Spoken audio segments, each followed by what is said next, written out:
Assalamualaikum warahmatullahi wabarakatuh. Salam sehat, salam semangat, salam dan bahagia untuk kita semua.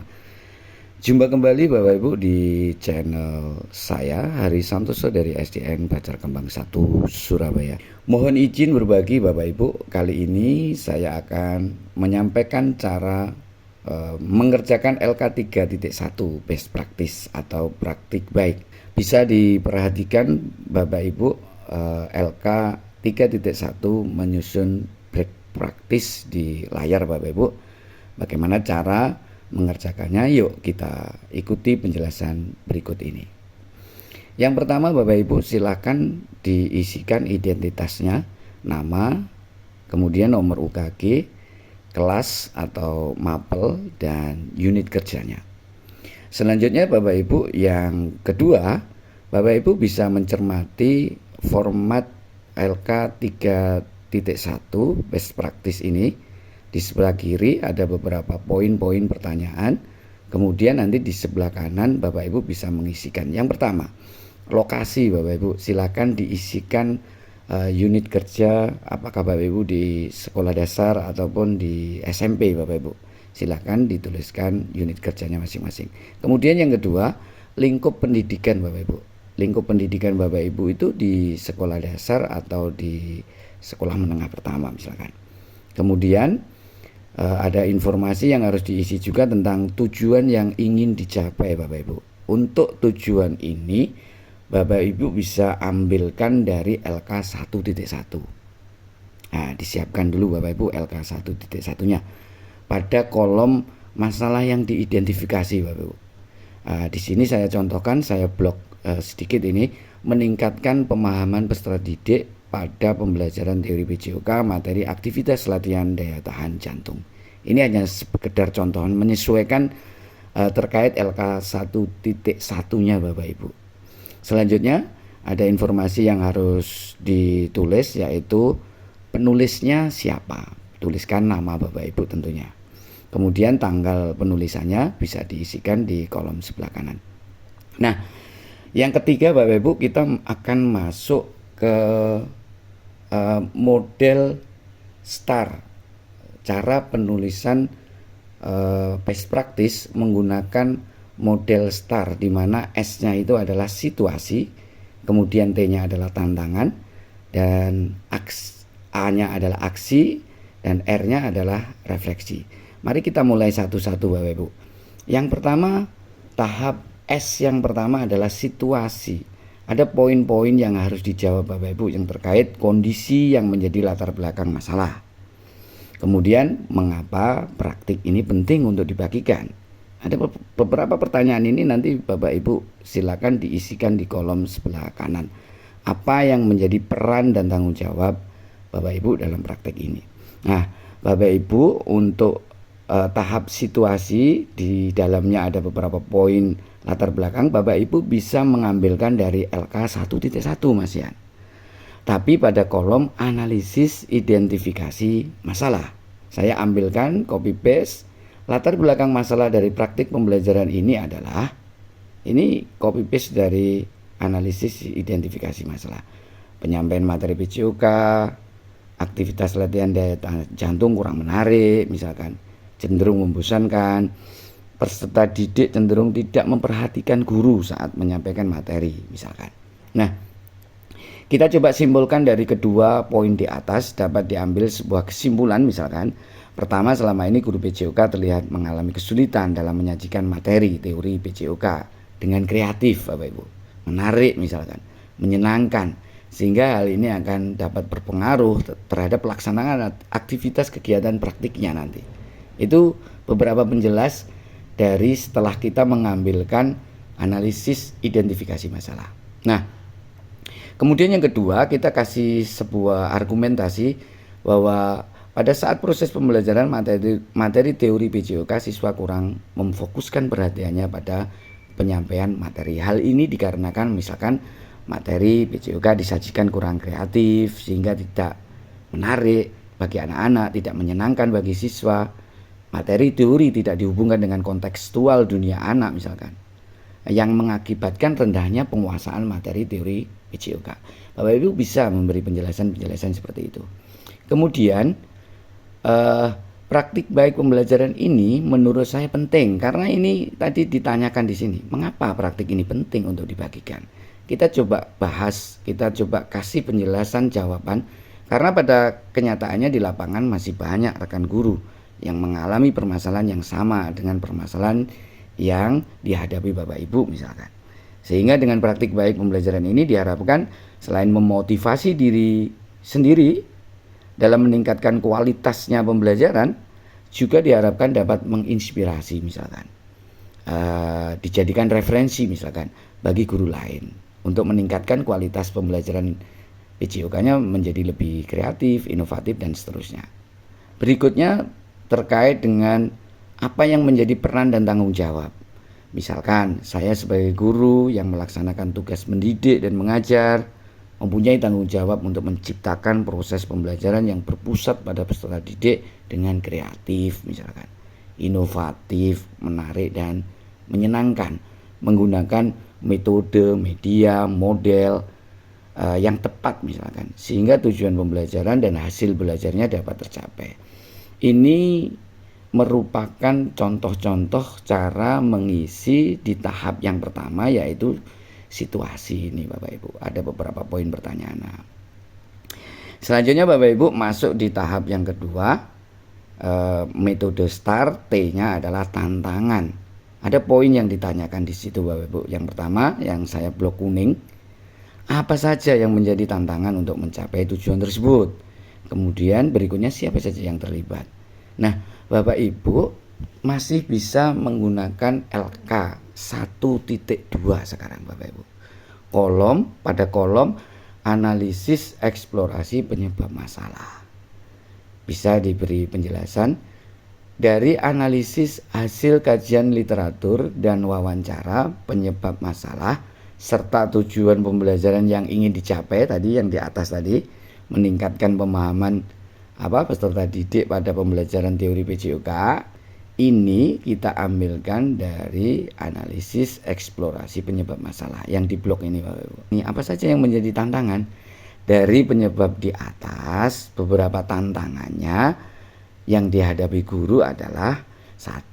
Penerapan metode pembelajaran yang kreatif, penerapan model pembelajaran inovatif misalkan, penggunaan media pembelajaran yang tepat misalkan. Nah Bapak Ibu, selanjutnya kita berikan penjelasan. Dilihat dari ketiga tantangan tersebut dapat disimpulkan bahwa tantangan yang dihadapi berkaitan dengan kompetensi atau kemampuan yang harus dimiliki guru, baik kemampuan atau kompetensi pedagogik maupun kompetensi profesional. Sedangkan yang terkait dengan siswa adalah rendahnya motivasi belajar. Nah, seperti itu Bapak Ibu di tahap yang kedua, tantangan. Kemudian tahap yang ketiga masuk di A dari STAR, aksi Bapak Ibu. Ada beberapa poin pertanyaan, langkah-langkah apa yang dilakukan untuk menghadapi tantangan, strategi apa yang digunakan, bagaimana prosesnya, siapa saja yang terlibat, apa saja sumber daya yang diperlukan Bapak Ibu untuk melaksanakan strategi.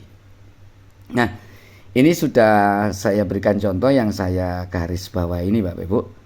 Jadi langkah-langkah yang harus dilakukan guru untuk menghadapi tantangan antara lain, 1 misalkan, penerapan metode pembelajaran yang kreatif, inovatif, menarik dan menyenangkan. Strategi yang dilakukan guru dalam menerapkan metode pembelajaran yang kreatif, inovatif, menarik dan menyenangkan adalah menggunakan metode pembelajaran yang bervariatif, misalkan tanya jawab, memberikan pertanyaan-pertanyaan pemantik, berdiskusi dalam kelompok. Ini kan metode-metode yang berbeda Bapak Ibu. Belajar sambil permainan, melakukan demonstrasi, ada kegiatan demonstrasi misalkan, ada kegiatan presentasi, misalkan ada pemberian umpan balik baik dari siswa maupun guru. Bisa kita berikan penjelasan bagaimana strateginya, kita kasih penjelasan seperti ini Bapak Ibu. Kemudian bagaimana prosesnya, kita tuangkan di yang B ini, Proses penerapan metode pembelajaran masih terkait nomor 1 Bapak Ibu. Proses penerapan metode pembelajaran yang kreatif, inovatif, menarik dan menyenangkan. Kasih penjelasan, diawali dengan mendesain persiapan perangkat pembelajaran misalkan baik RPP, bahan ajar, LKPD. Lalu dilanjutkan membuat skenario penyajian materi misalkan. Aktivitas, kita merancang aktivitas kegiatan belajar serta poin-poin penting dalam langkah-langkah pembelajaran. Bapak Ibu bisa memberikan satu penjelasan terkait bagaimana prosesnya sesuai yang dilakukan Bapak Ibu. Kemudian pertanyaan yang terakhir, sumber daya yang diperlukan Bapak Ibu dalam menerapkan metode pembelajaran yang kreatif yang ini, yang nomor 1 ini. Sumber daya yang diperlukan dalam menerapkan metode pembelajaran yang kreatif, inovatif, menarik dan menyenangkan antara lain butuh sumber daya bagaimana pemahaman dan kemampuan dan keterampilannya guru terkait variasi metode pembelajaran yang akan digunakan. Karena ada beberapa metode yang disebutkan tadi. Bagaimana kemampuan guru, bagaimana keterampilan guru terhadap metode itu. Lalu juga bagaimana kemampuan guru dalam mendesain perangkat pembelajaran serta kemampuan guru dalam menguasai materi pembelajarannya. Semakin guru menguasai, semakin semakin ngelontok gitu Bapak Ibu, maka kegiatan pembelajarannya pasti akan semakin lancar. Nah, Bapak Ibu, yang kedua, kalau yang pertama langkah tentang penerapan metode, yang kedua tentang langkah penerapan model pembelajaran inovatif. Sama Bapak Ibu mengerjakannya. Dimulai dari strategi yang dilakukan guru, kemudian proses penerapan model pembelajaran inovatif, bagaimana prosesnya, kemudian sumber daya yang diperlukan dalam menerapkan model. Jadi nomor 2 ini karena menjelaskan tentang langkah-langkah strategi yang harus dilakukan guru terkait penerapan modelnya Bapak Ibu. Baik model pembelajaran PBL misalkan Bapak Ibu, atau model pembelajaran inovatif PGPL misalkan. Nah, itu kita harus berikan satu keterangan penjelas mulai dari strategi yang dilakukan guru, proses penerapannya, kemudian sumber daya yang diperlukan. Sama Bapak Ibu, yang ketiga terkait dengan penggunaan media pembelajaran, juga kita uraikan bagaimana strategi yang dilakukannya, bagaimana proses penggunaan media pembelajaran, yang C, sumber daya yang diperlukan. Kita berikan penjelas semuanya Bapak Ibu. Nah Bapak Ibu, masuk di langkah yang terakhir atau langkah huruf R-nya, STAR, yaitu refleksi, hasil, dan dampak. Poin-poin pertanyaan pentingnya, bagaimana dampak dari aksi langkah-langkah yang dilakukan, apa hasilnya efektif, kemudian bagaimana respon baik itu siswa ataupun guru terkait dengan strategi yang dilakukan, apa yang menjadi faktor keberhasilan, dan apa pembelajaran dari keseluruhan proses tersebut. Nah, ini agak panjang Bapak Ibu. Dampak dari aksi dan langkah-langkah yang dilakukan dapat dianalisis menunjukkan hasil yang efektif. Dilihat dari 1. Coba kita kasih penjelasan penerapan metode pembelajaran yang bervariatif seperti tanya jawab, memberikan pertanyaan pemantik, berdiskusi dalam kelompok, belajar sambil bermain, melakukan demonstrasi, presentasi, serta pemberian umpan balik dapat meningkatkan keaktifan peserta didik, lebih tertarik, termotivasi, serta antusias dalam mengikuti pembelajaran. Selanjutnya Bapak Ibu, yang kedua, penerapan model pembelajaran PBL dapat meningkatkan kualitas pembelajaran yang berpusat pada peserta didik, sehingga anak lebih aktif, berinteraksi, berkolaborasi dalam berdiskusi kelompok, serta menumbuhkan keterampilan berpikir kritis. Misalkan kita beri penjelasan seperti itu. Penggunaan media pembelajaran ini yang ketiga Bapak Ibu. Bisa kita kasih keterangan tentang dampaknya Bapak Ibu. Selanjutnya Bapak Ibu, bagaimana respon siswa terhadap kegiatan pembelajaran ini? Tadi kan ditanyakan bagaimana respon orang lain. Kita coba beri keterangan respon siswa terhadap kegiatan pembelajaran ini adalah sangat senang, dan nyaman dalam pembelajaran. Hal ini dapat dilihat selama proses pembelajaran berlangsung serta saat kegiatan refleksi di akhir pembelajaran. Siswa menyampaikan refleksinya bahwa pembelajaran sangat menarik, perasaannya senang, semua materi dapat dipahami dengan mudah misalkan.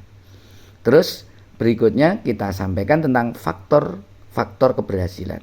Faktor keberhasilan dalam pembelajaran ini sangat ditentukan oleh kemampuan dan keterampilan guru dalam menerapkan metode pembelajaran yang bervariatif misalkan dan seterusnya. Kemudian yang terakhir Bapak Ibu, pembelajaran apa yang bisa diambil? Kita bisa memberikan penjelasan bahwa pembelajaran yang bisa diambil dari proses dan seluruh kegiatan yang sudah dilakukan guru adalah, maka pembelajaran yang bisa diambil dari proses dan seluruh kegiatan yang sudah dilakukan guru adalah untuk meningkatkan kualitas pembelajaran, guru harus terus belajar misalkan, lebih kreatif dan inovatif.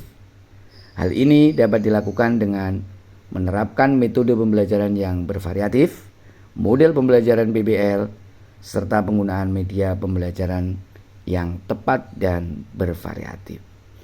Demikian Bapak Ibu beberapa penjelasan terkait dengan best practice atau praktik baik terkait pengalaman mengatasi permasalahan siswa dalam pembelajaran. Semoga menginspirasi Bapak Ibu dan bermanfaat untuk kita semua. Sampai ketemu di kesempatan yang lain. Salam sehat, salam semangat, salam bahagia untuk kita semua.